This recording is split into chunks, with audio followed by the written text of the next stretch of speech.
I go around bragging about that. I said, we have the strongest military anywhere in the world. I say it. You never heard Biden say that. You never heard him say anything. But you never heard him say, did you ever hear him say, we have the strongest military? He doesn't say that. I say it. Tonight's speech at Quantico wasn't a routine address. It was a message delivered to America's top military brass, a stage where words are supposed to carry weight, precision, and truth.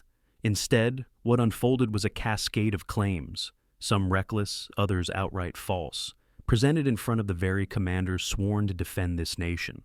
And that's why this moment demands your full attention right now. It's turned out to be a very important thing. I said from the beginning, you know, when Biden came into office, he wanted to terminate, he said, and this thing called Space Force, so we could get rid of that.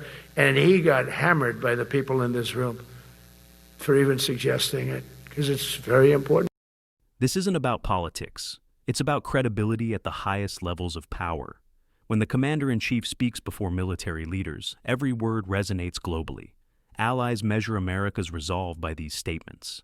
Adversaries search for weakness or distortion.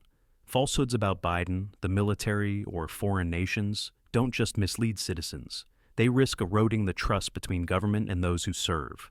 They also muddy the waters of international diplomacy, creating uncertainty where clarity is critical. Ask yourself, if misinformation becomes routine at the very top, what happens to accountability, strategy, and national security? This footage is used strictly for commentary and educational purposes under fair use, because the public deserves to understand what's really happening.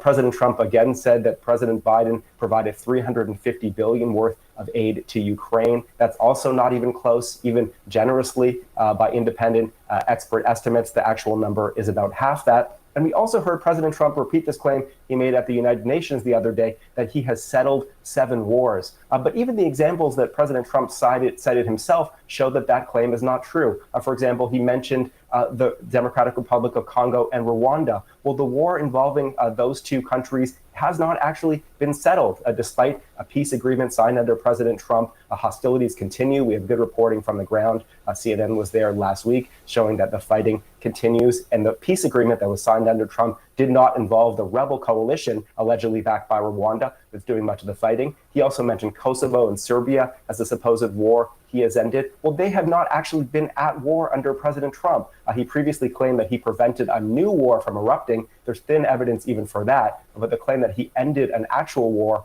between those two entities is just not correct. This is TheCryptagon. Stay sharp, stay informed.